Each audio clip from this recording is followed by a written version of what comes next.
Hey guys, what's going on? It's Lefty from 643 Productions back again with some more Battlefield 3. Last one I uploaded did pretty well. The last two I uploaded actually did very well, and you guys seem to enjoy them a lot, and so I bring them to you. Oh, this guy got I killed him twice. No, stop shooting me! Stop shooting! Stop shooting! No, damn it! Oh man, I was getting sniped at by somebody, and I didn't know where it was coming from. Anyway. I want to just chat with you guys, converse, you and me, right? You and me, yeah. Right, got it. Ha ha. I want to talk a little bit about E3. I wanted to make this video yesterday, but by the time the Sony press conference was over, I was tired, you know, and my voice it might have sounded a little bit different, and I just didn't want to. I didn't want to feel like I was putting it on, you know, and I might have been a little bit too tired and just I wasn't feeling it, right?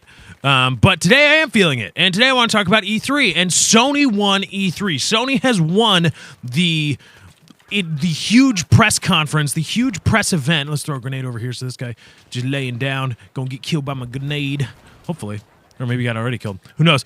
Sony won that damn press conference with their announcement of the PS4. And specifically, let's not make any bones about it here. I mean, apparently people love Kingdom Hearts. I don't. Well, no.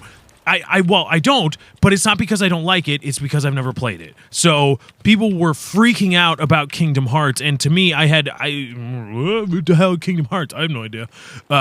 So I know I might say like, Lefty, why you don't care about Kingdom Hearts? It's like, well, I just never played it, you know. So I'm not trying to say that Kingdom Hearts is actually a gigantic piece of shit or something. I'm not. I just didn't mean much to me. So Sony's press conference was slower, but once at the end, the crescendo of taking shots at Microsoft and Sony overtly saying the PlayStation 4 is going to respect the rights of the customer to own the content that they pay for, that alone just completely dismantled Microsoft and what they were doing heretofore with the Xbox One and all the coming content for that. That's what they were trying to do with the DRM, the always online. Now let's be real here.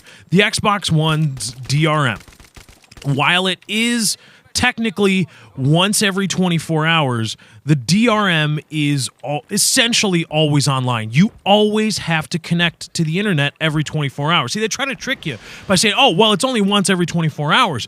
But it's not once every 24 hours and then you don't have to do it ever again. It's you always have to be there. Always, every 24-hour cycle, you always have to connect to the internet. I got to reload here and move on down.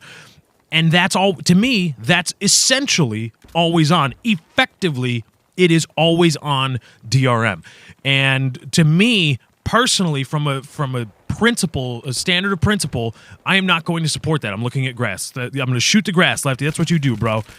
And so I'm not going to support that. I didn't want to support it. I wanted to give Microsoft a chance to say, well, no.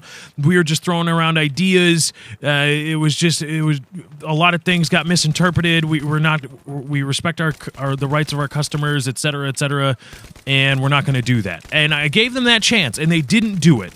And the very fact that Sony so overtly juxtaposed themselves with Microsoft on that issue, I think, won the press conference. Now, what do I mean by winning the press conference?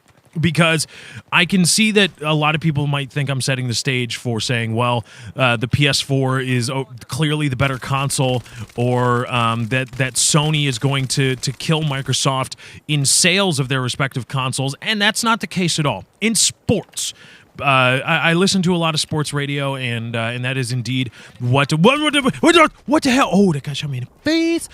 That's what got me interested in broadcasting. They talk about when you introduce a new player after a draft, after a free agent signing, or after a trade, you want to win the introductory press conference when you're introducing a new coach, like in Chicago, Mark Trestman is the new head coach of the Chicago Bears, and you want to win that press conference. You want people to come away from the press conference not begrudgingly excited, not grumbling questions about this or that, but you want people to come away genuinely excited about your product. In this case, in the sports context, it would be your team. And that is what I call winning the press conference. It doesn't mean just because the Bears win the press. Well, if you listen to the Mark Trestman introductory press conference, they didn't win anything. Systems of football and in hotel rooms in Raleigh, North Carolina with Jay Cutler. Like, what the freaking hell is he talking about? But it's more of just a kind of an aesthetic thing. It doesn't mean they're going to win the Super Bowl. And just like that, Sony winning E3, winning the press conference, doesn't mean they're going to kill Microsoft in terms of sales. However, what it does mean, it's not going to hurt. Winning the press conference is not going to hurt their chances of selling a whole lot of moving a whole lot of units, and perhaps beating Microsoft in terms of sales. Now, again, I realize here's the thing, the caveat. Microsoft is trying to appeal to a wider fan base. They are trying to win the living room. They are trying very hard to entice a lot of non-gamers into buying their entertainment console. And Sony is kind of trying to do that, but not as hardcore, not as overtly as Microsoft is. And so it is genuinely possible, just by the sheer fan base, just by the sheer consumer base that Microsoft is trying to appeal to, that they will still end up selling more units. But I just got killed by fire. But even though that's the case, I thought it was awesome. It was just in terms of entertainment value, just to see millionaires taking shots at other millionaires about their entertainment consoles. I thought it was entertaining, and I thought Sony put themselves in a great position amongst hardcore gamers. Because let's face it, if you're here, you're a hardcore gamer. If you're here, you're buying an Xbox or a Sony, or an Xbox or a PlayStation 4, most likely to be a gaming console first, an entertainment console something else. That's what you're looking to do with any respective gaming console.